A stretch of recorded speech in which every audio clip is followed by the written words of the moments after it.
Ladies and gentlemen, boys and girls, welcome to a Saturday edition of One Fall Friday. Had some technical difficulties yesterday, ended up not being able to record because I always like to record on Thursday so that I can get it edited and uploaded on Friday.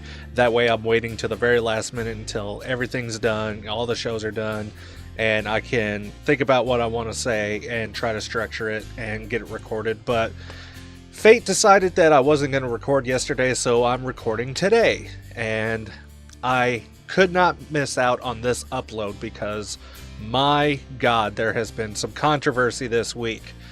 We're talking about Money in the Bank just last Sunday. It was the very, very first women's Money in the Bank ladder match. Carmella won, if you want to call that a win. Here's what happened. So Becky Lynch was on the ladder. She got knocked off by James Ellsworth. That wasn't that much of a surprise. Half expected that. He's a heel manager. He's going to do heel things. He's going to get involved. Yes, it's a no disqualification match, but that's... I'll just bear with me on this one. He knocks her off the ladder. He then proceeds to climb the ladder himself, retrieve the briefcase, and then throw it down to Carmella, and she catches it. One referee rings the bell and says that's it. The other two referees say, no, what are you doing? That he's not in the match. So they never really made a definitive winner for the match.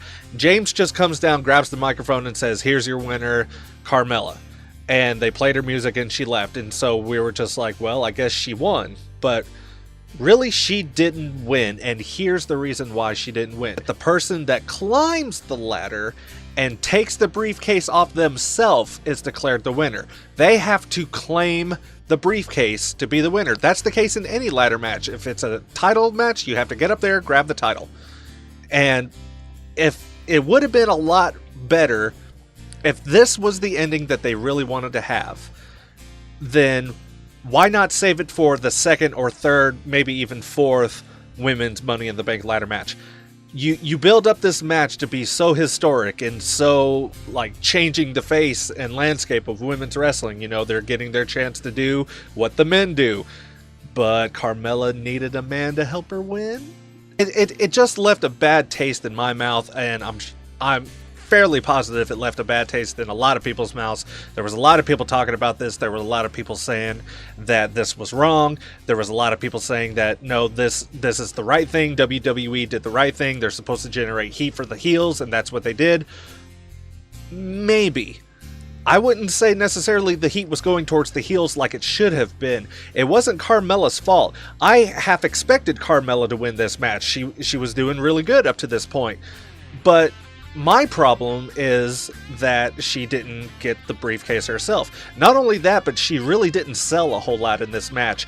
She took a tumble off the ladder, and it looked like she was supposed to hit the top rope and then fall. She just landed on her feet and then fell down. That she didn't sell. And that made me kind of mad because I'm like, look, if you want to hang with these high-profile women wrestlers like Charlotte, Natalya, Becky Lynch, you're going to have to sell. Tamina came out of there. If you watch SmackDown the following Tuesday, she had a huge bruise on her arm. I mean, humongous bruise on her arm. That's what happens when you sell. It's not supposed to be ballet where it's easy, you know, and you get a little sore. No, you take risks. This is professional wrestling. There are risks. And people can tell when you're not going to take those risks and make things look believable, and they're not going to have a good time. So that's really my only complaint in the Carmella aspect of this, was that she didn't sell, she didn't grab the briefcase, and she didn't sell. Those are my two problems with Carmella. Now, with the ending, like I said, the ending, it left a really bad taste in my mouth. It did for a lot of other people. And now here we come on Tuesday. I'm going to talk about the rest of the Money in the Bank, but this is a long subject that I want to talk about. The following Tuesday, Daniel Bryan makes his return, and he says, okay, I'm taking the briefcase back, and we're going to have this match again next week. Now, to me, that sounds like they've made an adjustment. That does not sound like their original plan. To me, I think their original plan was for Carmella to win, just like she did on Sunday, and for her to be the focal point for the next couple months, depending on how long it is before she cashes in. But now we're getting that match again. So if that was going to be their original plan all along, if they were just going to go ahead and take the briefcase off of her and we're going to have another win next week, why not just go ahead and skip that and give us that winner if it's not going to be Carmella? There's a good chance it's going to be Carmella again. If that's really who they want to have as the winner of this match, then they'll probably figure out a way for her to win it the right way, as I like to say. But like I said, is this really what they were wanting to do? Or is this because they changed their mind because the heat was not on the heels, the heat was on the company for the decision that they made for having, a man interfere in a woman's match? Now, yes, there are plenty of times when a woman has interfered in a men's match, but we're trying to, the focal point was the women's division. We're trying to legitimize them. We're trying to make them just as good as the men. Now, yes, you do need to, have that, the male counterpart that's also a heel that's going to interfere. Yes, you do need that, but not in your very, very first match for a ladder match for Money in the Bank. That's just not the way you do it. I think that was a big mistake, and they're trying to rectify that mistake, and here we are. The Usos versus the New Day for the tag team titles. I can't specifically remember if I said that the Usos would win the match, but I do definitely remember saying that they would retain the titles, which is what they did. The New Day won the match via count out. The Usos have championship advantage. They got themselves counted out, and they walk away with the titles. This is a good way for them to retain the titles without the New Day having to suffer a loss and make them kind of look, it doesn't make anybody look bad. Nobody loses any heat. Everybody goes forward with the exact same amount of momentum that they had going in, and they're probably going to have these two teams face off again in the future. Okay, women's title match. Lana versus Naomi, the champion. It was Lana's very first match on SmackDown Live since she's been drafted, and her first match was on a pay-per-view. Was that a good choice?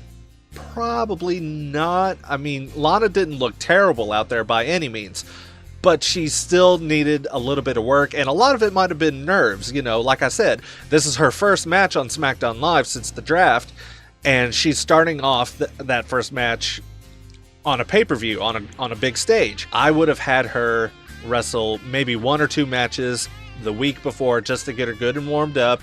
Any butterfly, she's obviously going to have butterflies anyway because it was not only her first match but her first pay-per-view match, but maybe it wouldn't have been as bad. I mean, she just kind of looked a little, as Jack Black would say, robotronic out there. Okay, one of my favorite moments of the night by far was the debut of Mike and Maria Kanellis. Not necessarily the debut for Maria, she's been here before, but it was definitely Mike's debut, and it was a debut for them as a couple.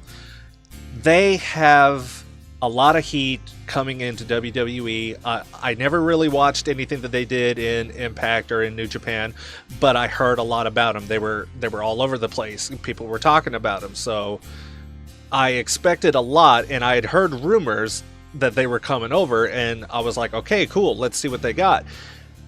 Between the gimmick that they're doing with Mike taking Maria's last name and the cheesy 80s power ballad that they come out to, and then they start slow dancing like they're at some high school prom, and it's just so sweet and cheesy and corny, and it made me laugh hysterically. Their theme song is so damn catchy. It's still stuck in my head. It's been almost a week and I am still singing this song, and I'm going to YouTube and I'm listening to it. It's just so hilarious. WWE title match, Jinder Mahal versus Randy Orton. Jinder Mahal picks up the win and retains. A little bit of outside interference with the Singh brothers and Randy Orton. But like I said, I expected Jinder to win. He's not just a flash in the pan now. They've kept the strap on him. However, the following Tuesday, Randy said that it's personal because there was some, mix up there with his family. And so we're definitely not done with Randy Orton and Jinder. I honestly think that they should be done. I think the 2 matches that we've gotten from them have been enough. I mean, I don't know if Randy is the guy for Jinder to have a long rivalry with. Their 2 matches were good, don't get me wrong, but I think we've seen enough, and I think we need to move on. And then the men's Money in the Bank ladder match. Okay. Yeah, so if you remember what I said last week, let's just go ahead and show you what I said last week. Baron Corbin, I really don't think he's going to win. Yeah, he won. Kind of put my foot in my mouth on this one. But I'm going to stand by what I said. I seriously do not like Baron Corbin. And it's fine that the company does like him and that they have faith in him enough to give him this opportunity. But at the same time, I'm conflicted because somebody like Damien Sandow, who is better on the microphone than Baron Corbin, who is better in the ring than Baron Corbin, he was given Money in the Bank and he got squashed. And they just pretty much just flushed him down the toilet. And then he started having problems after that. And then he started to bounce back.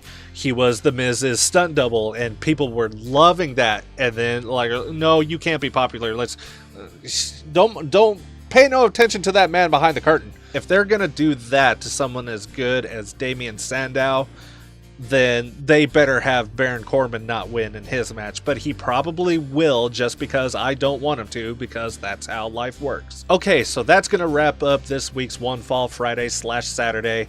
I'm trying really hard to make these vlogs a lot shorter. They've been a lot longer than I originally visioned them to be.